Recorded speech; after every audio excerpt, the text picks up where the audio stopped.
Israel's military commanders say its relentless airstrikes in Gaza has hit more than 22,000 targets since October the 7th. That is an average of 300 bombs being dropped every day. In the last few days, more details have come to light about the central role AI is playing in selecting targets, and with it, an increasing focus on whether that's part of the reason why civilian death toll in Gaza is so high. This is the bare detail we know from the Israeli military. Is a unit called the Target Administration Division, formed in 2019. In a short statement on the website, it says it uses an AI-based system called Habsora, the gospel in English, in the war against Hamas, to, quote, produce targets at a fast pace.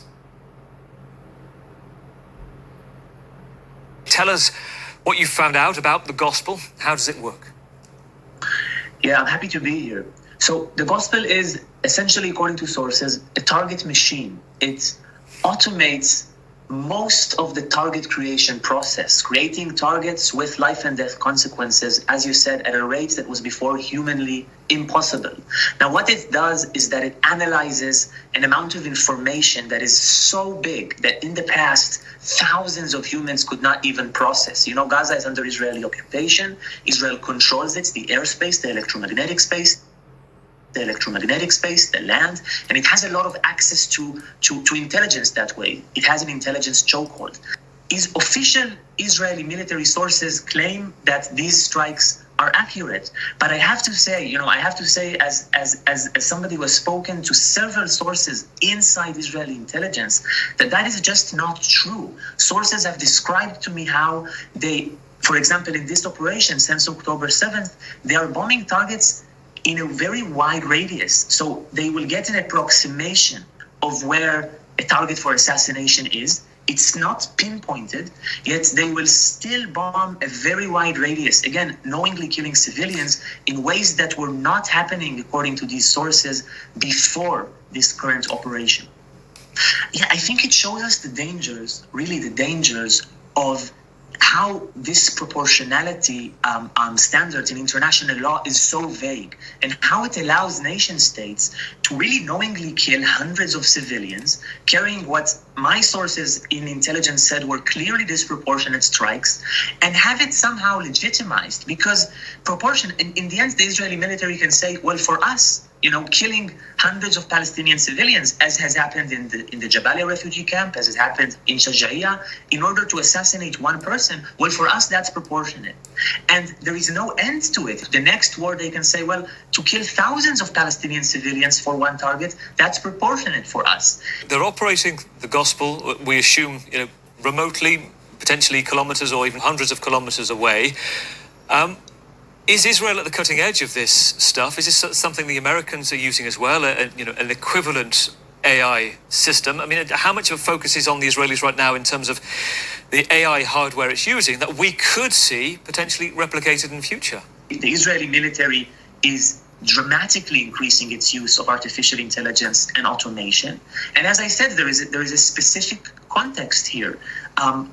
In the context of the wars in Gaza, really, the trend has been over the past years to place an emphasis on the quantity of targets. When you have artificial intelligence, when you have automation, when you can create so many targets, often spending, less than a minute on a target that at the end of the day is killing families, So that allows you to continue wars, often even for political purposes, it could be, for much longer than you could in the past. Yuval, good to talk to you. Yuval Abraham, the IDF, had said in the report there was no comment on this data and said it only targets terrorists. Think about this, people.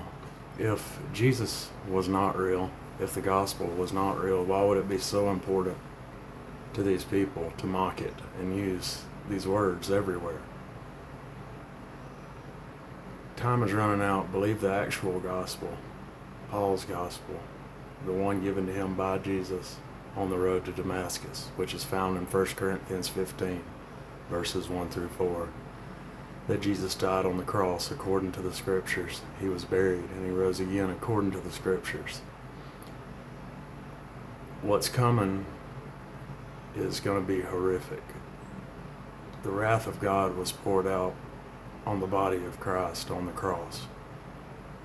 The wrath of God will be poured out on this world coming shortly. So what was done to Jesus in the body will be done to this world. That kind of wrath. And remember, that wrath was carried out by men. This is going to be a combination of men and God. So all the people out there saying, oh, men are pulling this off to make it look like the Bible's happening, men have always been used by God to pull off His will. Remember the writing on the wall? Who ended the Babylonian kingdom?